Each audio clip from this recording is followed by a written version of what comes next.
Hi, this is John Byrne with Poets and Quants, back at the MBA Summit at the Ross School of Business at the University of Michigan. We're here for our second panel today.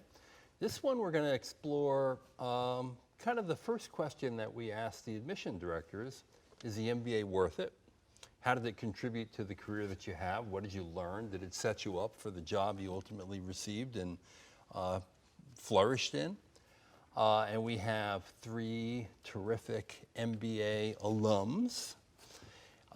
We have over this way, Dana Moser, who's a vice president at Goldman Sachs.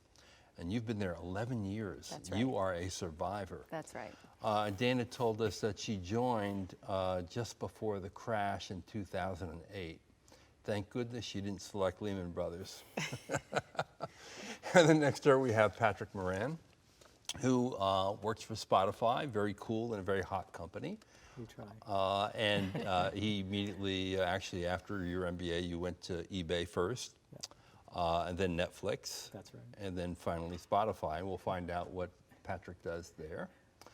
And then to my immediate left, we have Elizabeth Castles, and she is a senior manager at Deloitte Consulting, and she actually came here from Paris, and doesn't show any sign of lag or anything, right? Not yet. No, there's no time lag here. Still just the afternoon there. All right, so let's get to the first question. Is the MBA worth it? You know, you look at the price tag on the MBA and it's high, but at the same time today, starting salaries at record levels, the percentage of people getting jobs very quickly out of the programs is at record levels. For you, has it been worth it? For me, I would say it's absolutely been worth it, and I do think that it depends a lot on who you are and what your background is. So for me, I went to a liberal arts undergraduate degree, and What was your major? I had a biology major and double minors in history and French. And So you were a poet and a quant. A little bit of both, and I still am as a consultant. But it very much, so for me, the MBA program at Berkeley really provided an opportunity to learn the language of business. So I'd been working in business for McKesson Corporation prior to business school, but it provided me with a much more structured way of learning the different facets of business, and it's been tremendously useful to date. Did you go into the MBA knowing that you wanted to change your career? I did not actually. I wasn't sure where I wanted to go exactly after business school, but I did know that I wanted to learn more about the fundamentals of business, and I wanted to understand the different interactions between major companies and how the markets and how they function and all this. So it was tremendously useful from that perspective. So I imagine that in biology you don't learn much about finance, Exactly. or strategy or operations or marketing. Has it paid off? Yeah, I mean, it's definitely paid off for me. I was a career switcher. I also came from an undergraduate, well, I finished my undergraduate degree over in the Philippines. And so there was a little bit of just this level of curiosity around what it would take or what an education would be like with people from all around the world. It certainly helped the trajectory of my career, that's for sure. My first job out of eBay I got primarily because of the network of Michigan, and I graduated in a pretty bad year, so it was tough. You came out in what year? I came out of 2009. Yeah. I definitely felt the effects of the Lehman situation, that's for sure. But it was definitely worth it for me. And more than anything, I think it was just a learning process, or at least understanding the learning process that was fundamentally what I've taken with me throughout all these years. So coming out in the middle of the Great Recession, and there was tremendous fear and anxiety all over the world, because it's easy to forget now, because the passage of time has kind of repressed a lot of memories. How difficult was it to find that first job? It was very difficult. Yeah. Especially when you contrast it with folks who graduated 2 or 3 years before. All the stories that you would hear about getting job offers after business school when I was applying was fundamentally different from when I finished. To the extent that we just moved to the Bay Area, and I would say maybe 1 out of every 30 companies that I applied to online got back to me. Whereas the flip side was true when I reached out to maybe out of every 30 alums that I reached out to, about 29 got back to me. Wow. Not to offer me, I mean, not to offer me an interview Sure. or anything, but just to let me know, okay, well, this role might be better fit for you, or this is like an internal person was going to fit. Like, they were very supportive, and so throughout that process, it was very helpful. But I don't know that I'd experienced a situation like that since. But it was tough. And Dana, you graduated from Michigan a year earlier, and then had the wisdom to choose Goldman Sachs as opposed to Lehman Brothers, where you interned apparently, right? Obviously, for you, the MBA was worth it. It was, yeah. I've had a terrific career. I actually started my career at Deloitte Consulting in the strategy group there, and actually Deloitte sponsored me to go back to business school. So I actually was an undergraduate here at the University of Michigan, and then applied at schools all over the country, and came back to school with the idea that I would return to consulting. And in fact, what I found when I arrived, as soon as I arrived on campus, I found out that I was really interested in finance. And so I kind of credit the school with the curriculum, where it's very diverse in the first year, where they really say these are all of the different disciplines that are fundamental to any business career. And they encourage you to open your mind, where you might come in thinking you're good at something or you're going to pursue something, but keeping an open mind and really diving into something like marketing and pricing strategy and negotiations, where those are the classes today that I find that in my new career, my newfound career, my love of finance, I use on an every single day basis. Even as a parent, I find my negotiation skills were really honed and refined here at the Ross School of Business. Absolutely. So when it comes to negotiating with a 5-year-old, it's really the MBA that's probably made me a better parent as well.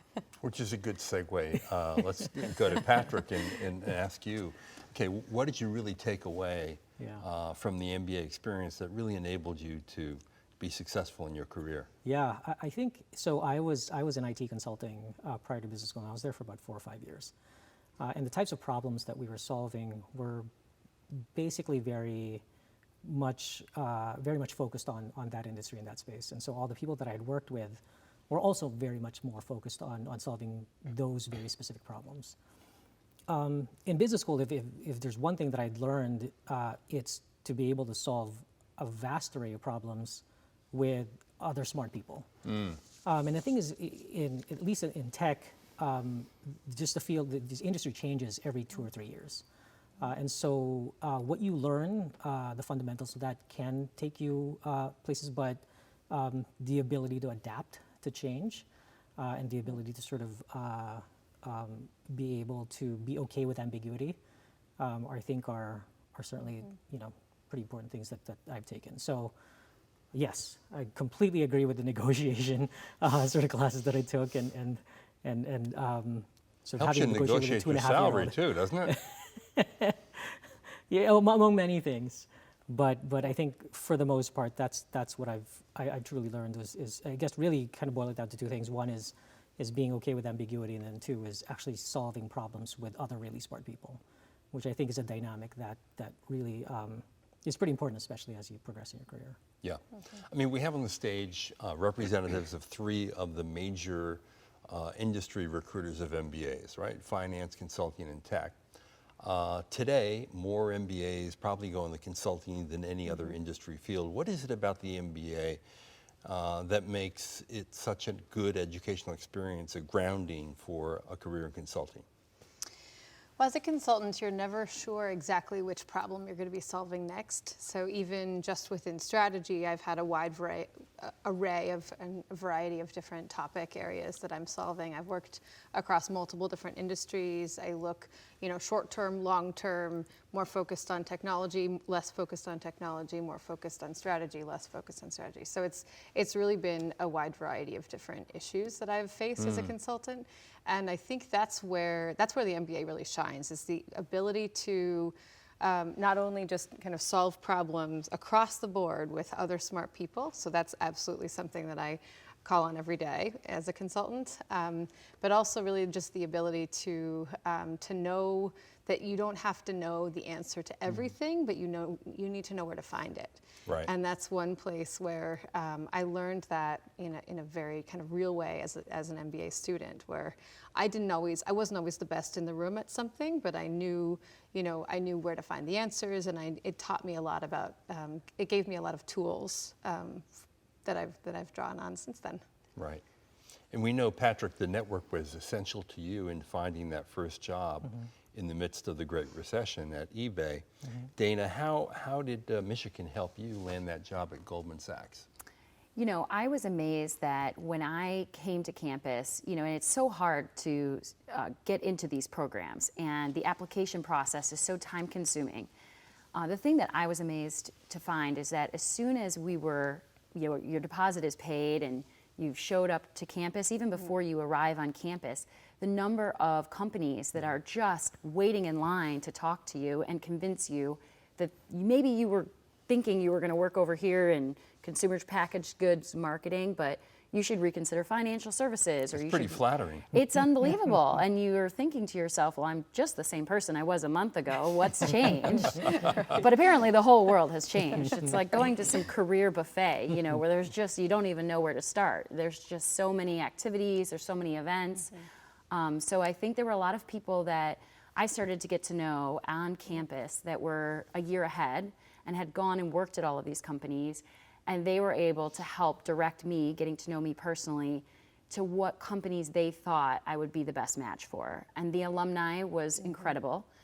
There were these, events where the finance club would organize a week-long trip to New York City or Chicago, where you could meet and go to each of the companies, and the rooms were filled with alumni from the different schools. So it was unbelievable just how I felt. And again, I went through this, that would have been in 2006, so it was a different environment. But just even this year, I'm now the hostess of the finance trek to Chicago. And so we open our doors to, 30 or 50 Ross students, and they come to our offices, and we explain what we do in a panel format. So I think you just try to keep paying it forward as an alumni. Yeah. And Elizabeth, consulting interviews tend to be quite tricky and usually require a lot of preparation. Did the school prepare you for that? I did, absolutely. I was actually not part of the consulting club at Berkeley immediately, and I was part of at Berkeley, I did a double degree program. So I did the MBA and the Master's in Public Health. Oh, wow. So I graduated at the end of 2009. And I mean, not only as a part of the school, but as a part of, my alumni friends or my, my peers within my class, those were the ones with whom I definitely prepared. So there was a lot of preparation, not just on a peer level. So some of my best friends actually had come from consulting, so we did a lot of practice interviews. But also those who had just graduated within a couple of years were willing to come back and do alumni interviews, kind of test interviews, if you will, before the official ones. Which has got to help. Absolutely. Yeah. So Patrick, what can you do if you are an applicant today or you're considering business school and you want to work in the tech industry, currently you don't, and you want to use the MBA to leverage your previous experience and move into tech? What can you do right now to set the stage for that? Sure. I think there's probably two things to look at if you want to get into tech. I think the first is domain, and then the second is stage of company.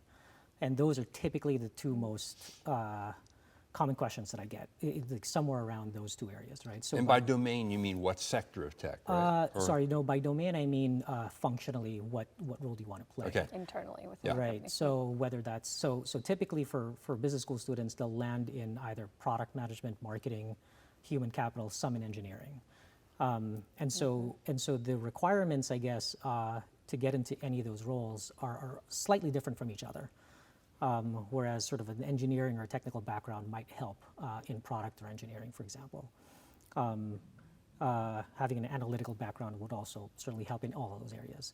So I think that's one dimension. The other dimension is stage of company. So majority of the companies that come to business school are established, large companies that can afford to train and onboard someone for 6 months, right? So Facebook, Google, Amazon, Microsoft. But on the other side of the spectrum, there are pre-seed startups, right? And right there, I mean, you're expected to hit the ground running, and there's not a ton of structure. And in the middle, there's a lot of companies, right? There's post-Series B, Series C, pre-IPOs, and they run the gamut, right? Some are a little bit more structured than others, some are about to go global. And so understanding or trying to get an understanding of those two things coming into business school will probably help you better navigate what you want to learn more about after school. So just knowing your path or the rough direction of your path is helpful. Is there actual experience that you could gain before you come and get an MBA that would be helpful as well? Yeah, so I think domain experience tends to be Transferable. The thing. Yeah, well, yeah, I mean, I think domain experience tends to be the one area where a lot of business school students tend to not have enough of, right? So not enough engineering experience, not enough data science backgrounds and things of that nature. So being able to supplement that in business school with other sort of classes in other schools would be great. So when I was here at Michigan, I took classes at the School of Information. And so couple that with a lot of the more quantitative classes in Michigan, you now enter sort of interviews where you may not have as much experience as they're looking for, but you can at least speak intelligently to what they value. Right. Right. So I think that would be pretty valuable, at least, to come in. And each of these industries are so unique. I mean, Dan, are there things that you would recommend a pre-MBA applicant to do if he or she is focused on finance? You know, I would say that following the markets, if you're looking at a role that's capital markets oriented, which is where I sit within financial services, and in any area within financial services, I think reading the daily news or some type of curated news stream, following major macroeconomic events and news, generally getting an understanding for market sentiment at the current time, really just helps you sound knowledgeable. It helps you sound familiar with what are questions that people are searching for answers for. And again, to your point earlier, which is you don't necessarily have to have all of the answers, but you need to position yourself as someone who's out there asking intelligent questions and showing an intellectual curiosity about the subject that you are pursuing a career in. Right. I mean, if you're not reading the Wall Street Journal's market section every day, don't ever expect to work for Goldman Sachs. Or Financial Times. Or Right. the Financial I Times, exactly. I think there's a lot of valuable news sources out there, Sure. but generally speaking, I think for someone who's coming into an interview and they don't have a view on the direction the market will be heading or the rate, interest rates, where they think the Federal Reserve is heading next, or even just in a familiarity that these are questions that clients of mine are asking me on a regular basis. I think that's really what we're looking for applicants to show. And I think to your point, if I receive an email from an interested student who wants to change into financial services, I want to have a comfort level that they're serious about pursuing this as a career before I invest my time in coaching and mentoring them. And I think you brought that point up, which is just that you've put in a little bit of the legwork, so it makes me feel like my time is valued, that you've come a little bit of the way that you can, and now you're looking for that next level of information. It's not just information you could just find searching the internet. Yeah. I was just going to add to that, Yeah. that business as a whole, across industries right now, industries are converging for one, and business as a whole is moving rather quickly across industries. So the more that applicants can learn about whatever industry they're trying to go in, and they should learn about, the industries that are close to that as well, the better position they'll be in terms of interviews, because they can ask better questions. They know more about what they want to get into. I mean, it's incredibly helpful. I also find that when you're an MBA applicant or an MBA student, it confers on you a very big and open window to go and get help and advice from people. I don't know what it is about being an MBA, but there are people who really want to help you, and they want to give you advice. And maybe the window closes a little bit after that. But Patrick, I wanted to ask you how you used that alumni network to get that first eBay job, because obviously that was crucial to you. Yeah, I think being forthright with my questions was probably, I would assume that was a big deal, meaning my emails were short, they were very direct, and I knew exactly what I was going to ask. What did you say? I said, here are a couple of roles that I found in your company. I found you on LinkedIn. I'm from Michigan as well, and I'd love to speak with you about them. For the most part, those are the questions that I asked. And at times I would get responses where it's like, well, this role was taken, or yes, I'll send your resume over. But other times they would actually respond and ask me if I wanted to chat. Right, and so I think just being respectful and direct, and I think to Dana's point, knowing that you're coming into a conversation with some level of knowledge, Right. And some level of preparedness, I think makes a big deal. And it actually doesn't end. I don't know. For me, it doesn't end after business. I mean, right after business school. Yeah. There's still a lot of alums who I reach out to, who reach out to me. Either from the undergraduate, like either BBAs or MBAs, just to talk about the space or tech or Spotify specifically. So, yeah, it's great actually. I mean, it feels like a community, a persistent community. Elizabeth, have you leveraged the Berkeley Network in a meaningful way since you graduated? Absolutely. So the Berkeley Network was the one of the ways that I got the job that I'm in right now. So one of the people who I'm still very close to actually came to Berkeley for a semester abroad. And she was my connection into Monitor Group, which then was bought by Deloitte a couple of years ago. Okay. And she knew that there was a particular office that wanted a particular skill set. And so I ended up actually just directly applying, and I loved the organization, loved the people. But had I not met her through the Berkeley MBA, I'm not sure I would have ended up in the same place. Wow, so in So both it's your cases, absolutely- alumni connections were Yep. vital to getting that first job. Vital.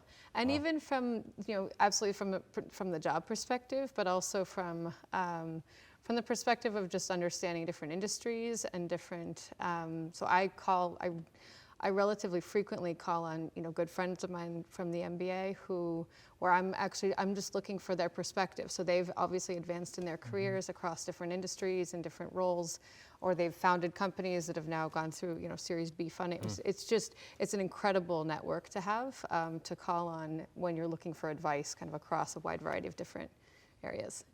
Dana, have you used your network, your Ross network as well? Oh, absolutely. I mean, I'm in private client services, private wealth management. So my entire book of business has been built based on relationships and cultivating those relationships, for a long period of time before you really need them. I think that's the key to really successful people who focus on building relationships for the sake of building relationships, not necessarily because they need something right now. It's not a transaction. It's something that they genuinely want to give of themselves, anything that they can, whether it's dinner reservations or advice on where to, spend your time on a vacation, or advice on whatever you can do. Parenting advice. Parenting advice, exactly. Sharing tips and tricks, whatever it needs. I think that people Right. have a question in their mind at any time they need help with, and then I think from there's always a time though that I will, call back on those folks that I've helped along the way and say, hey, what would really help me is I'm trying to be,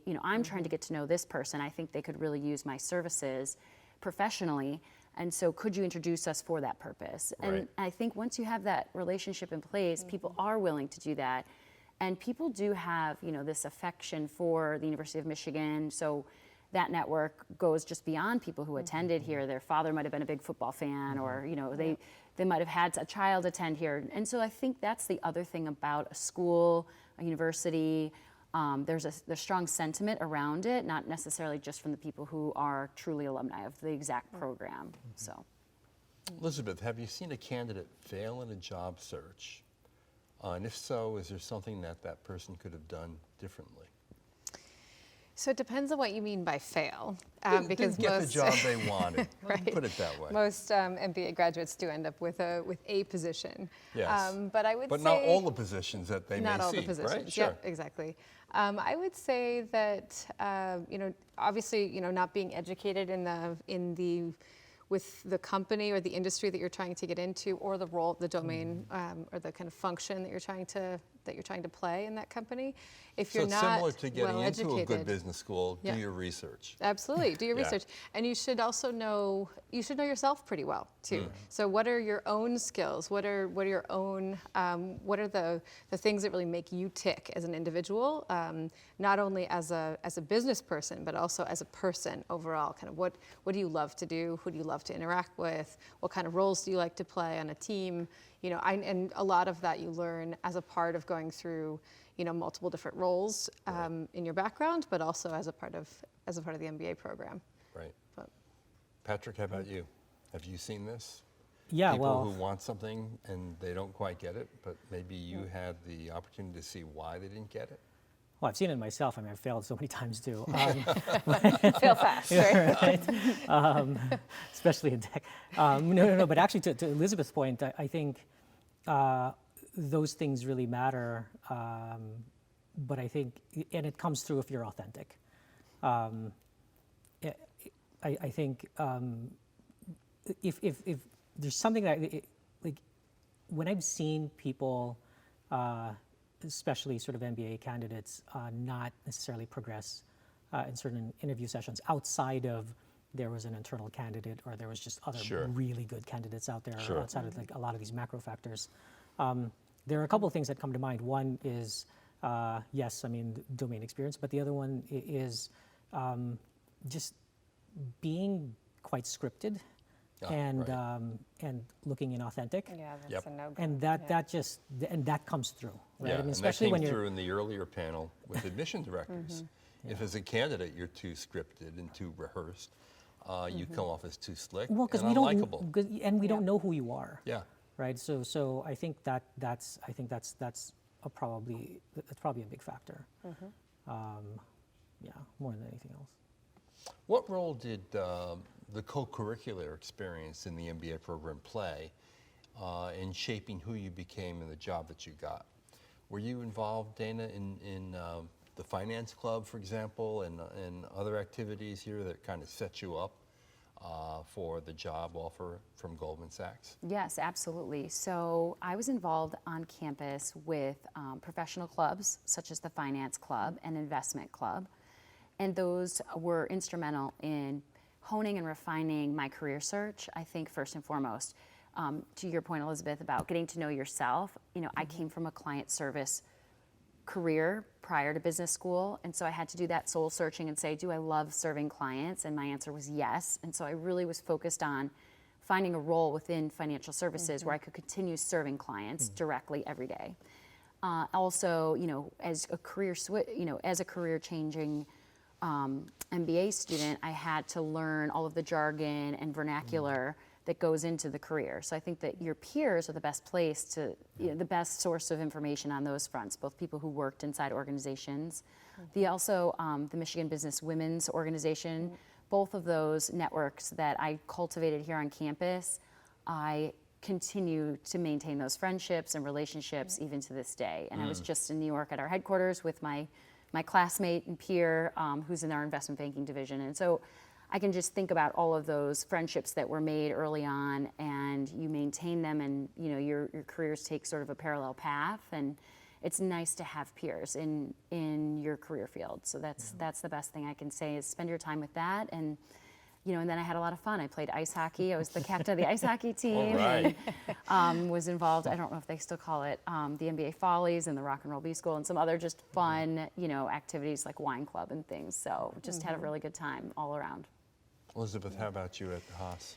Absolutely. I co-chaired the Women in Leadership Conference, so that was a core part of my second year at business school. So spent a lot of time reaching out to alumni, even organizing and working with a group of other peers and women who were all fantastic and who I'm still relatively close to. So that was terrific. And then also to Dana's point, it's really important to get to know people and to Sure. and to build relationships across multiple areas. So focus on where you really want to spend your time. I was part of a ski house 2 years running at Berkeley, so which was a lot of fun. And those are some of my closest friends right now, the folks that we were in the same house with. So had a lot of fun. And the wine club as well. That was great. But do employers actually ask you about your co-curricular activity on campus, or is that generally doesn't come up? It doesn't generally come up for the most part. I think if anything, it just it builds a set of sort of it builds a set of interests that you might be able to speak to. Right. Right. Who doesn't like wine? Right? I mean, come on. Or just generally, I think, tech. I think Right. the thing is that, I'm on an airplane a lot, and I think when you work with people, and you spend so much time with your coworkers, you want to know that they're interesting, both at work, and clients want to know that they're interesting outside of work, and that you do something besides work. And so I think that's kind of where it comes together. Have something. I've only seen one resume ever that had no additional interests, and I was like, this is a problem. We cannot go forward with this applicant. They have nothing else to say besides.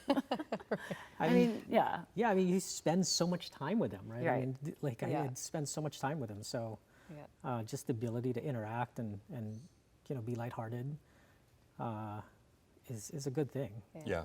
You're hiring people. You're not just That's right. hiring workers That's really and true. robots. So you really wanna work And with them. in many cases, your business, your success is relationship-based, right? So that's an Absolutely. important element of your ability to succeed in your organizations. I often think that one of the most underappreciated aspects of an MBA education is professional development. We assume you're going to learn accounting and finance and marketing and strategy. We assume you're going to get some experiential learning in your program. We assume that you're going to participate in co-curricular activities that are going to round you out a little bit more. But a lot of people don't really get how some of the rough edges get sanded down in an MBA program, and that you emerge as a true professional. Can you speak to what kind of professional development you feel you've got in the MBA program that helped you ultimately in your career?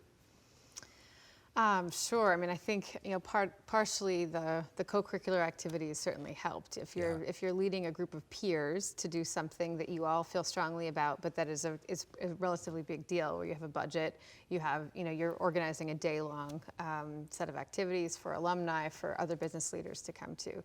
There's a level of professionalism that's required across multiple industries, and that translates, I think, across industries, across functions and positions later on.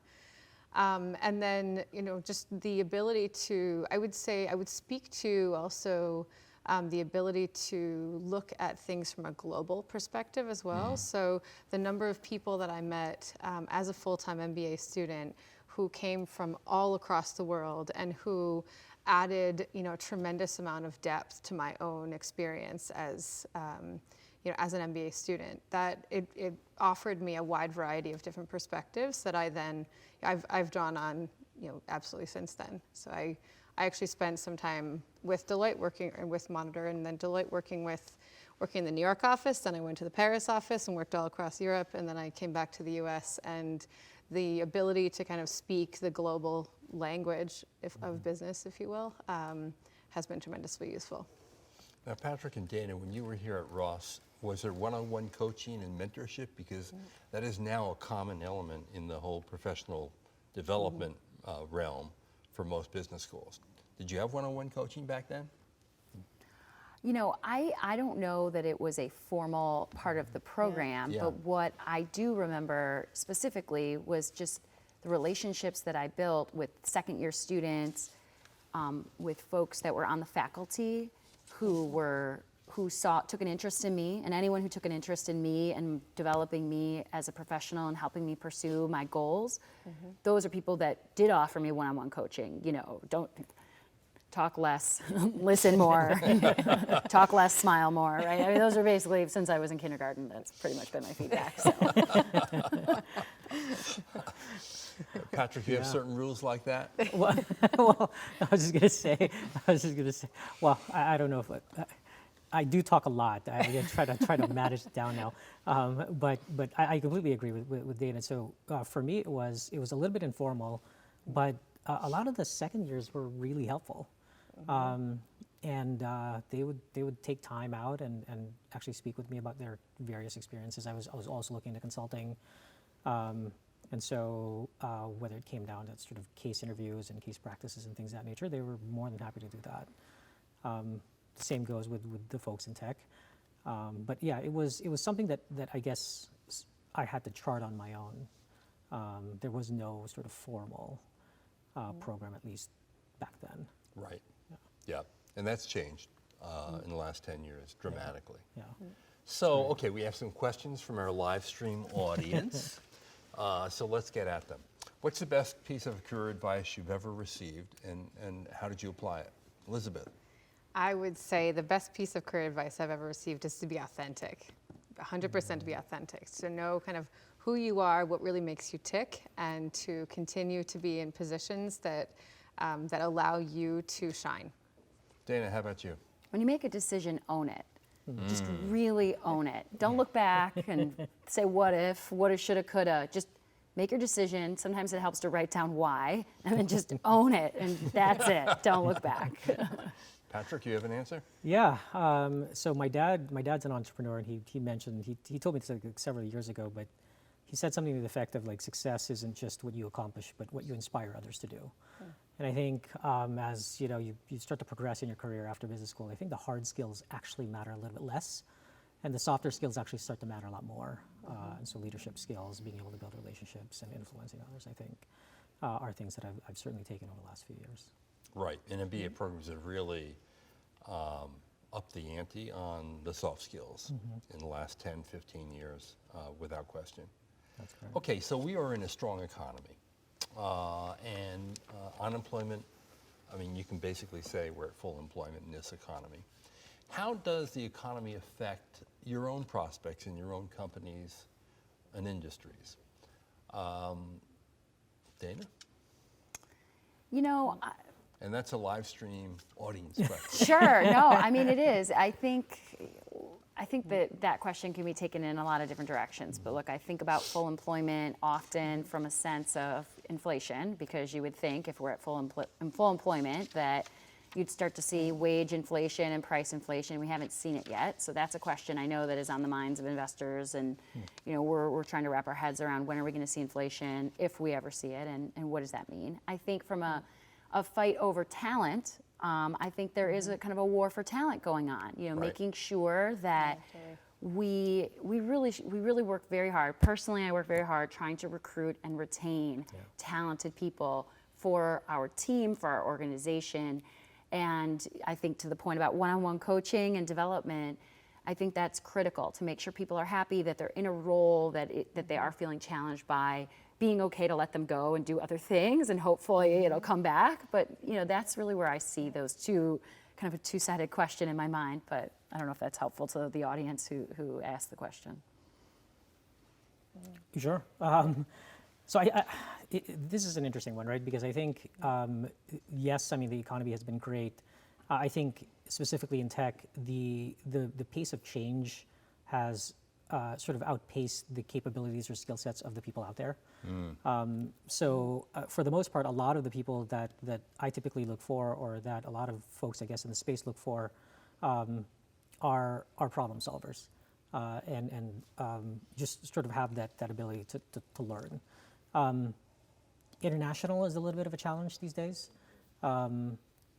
simply because I think a lot of folks internationally might tend to shy away from applying to companies here, especially over the last maybe few years.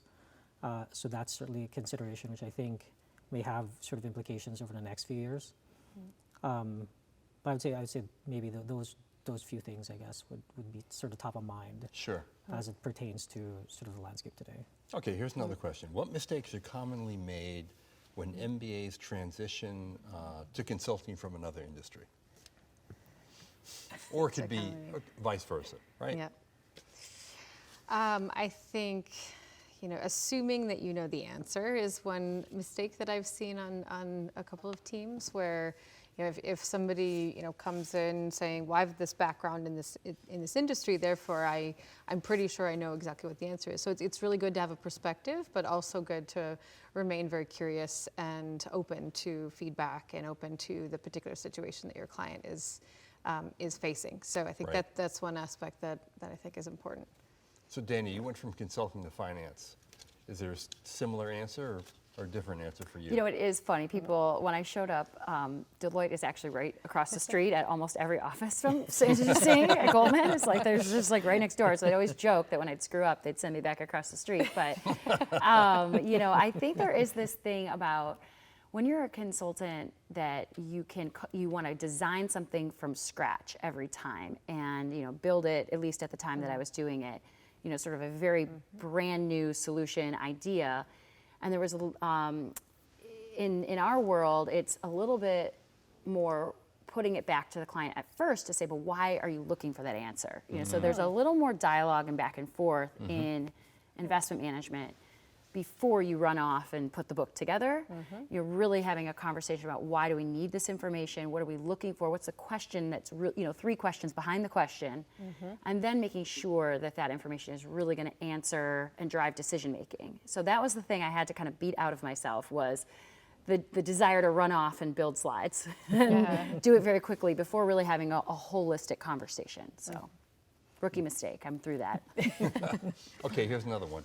For soon-to-be students, what is more valuable to pursue during the MBA program?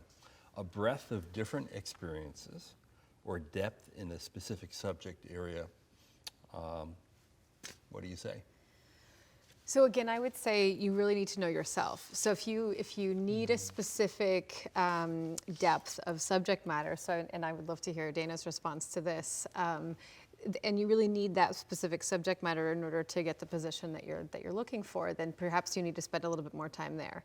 But if you really are looking, if you're interested by a wide variety of subjects, as I am, and you're really kind of inspired by connecting topics across different industries or connecting people across different industries, then it could be really valuable to get that breadth of exposure to, not only innovation, but finance, but accounting, but design thinking, really kind of opening up the aperture and using the time as an MBA student to be able to explore. Dana, what about you? So I was a person that went very deep on a subject, and I will tell you in prospective MBA applicants that, for example, once I realized I wanted to spend my time in the MBA program focused on financial services and finance, I knew I wanted to do investment management, but I wanted to round out my knowledge of other areas in finance, valuation. I did a lot of case competitions around private equity case competitions. I wrote business plans. I wrote 4 business plans and sought out capital to fund those. I did finance roles in clubs, like raising all of the money for the Women in Leadership Conference. I think it was the most money anyone's ever raised. It was a lot of money. And then I did, a nonprofit economic development project. So again, thinking financially, but with a double bottom line. So I really tried to find experiences that were diverse and well-rounded, but with that core focus on finance. So I don't know if you would say, because you were very industry focused. Yeah, I think it's interesting because in hindsight, I kind of approached it in a little bit of a different way. I approached finding a career one way and then taking classes a little bit separately. So I did take quantitative classes and sort of classes over in the School of Information to sort of supplement the career the career discovery process. But the career discovery process was a lot of engagement with other people, a lot of discussions. Whereas insofar as classes, what I learned actually in my second year was to take the most interesting professors, independent of whether I had any knowledge or not in those in those domains or those areas. Right? That's a strategy I totally agree with. Yeah, absolutely. Okay. Yeah, and that was fascinating to me. That there were things that I didn't learn that I would not have otherwise sort of learned if I didn't take those classes. But yeah. And it should be said, the MBA can be both. Yeah. Because the MBA is really a general management degree that does allow you to dive deeper in a particular topic that you're going to be suited for later on. But you get a bit of both. You're going to get a full breadth of what it's like to be in a leadership position and understand that no one of these functions is siloed off, that you're also thinking about marketing and operations and strategy and the financial implications of your decision whenever you make a decision, no matter where you end up. And then to prepare you for your first job, you can dive deep, get the investment management experience you need to impress Goldman Sachs to get the job. That's the beauty of an MBA, really, right? Yeah. Absolutely. Well said. So Agreed. we've had a great panel discussion here. I want to thank all three of you for contributing. It's been fun to get to know you, and I think our audience is the better for it. So thank you. Thank Thanks you. Thank you for having us. Yeah. And this is John Byrne with Poets and Quants at the Ross School of Business. We will soon take a break and then go to our third and final panel, which is really all about business and impact. What impact can you have with an MBA? And we'll be joined here by a few other panelists, but also by the Ross School of Business Dean, Scott DeRue. See you in a few.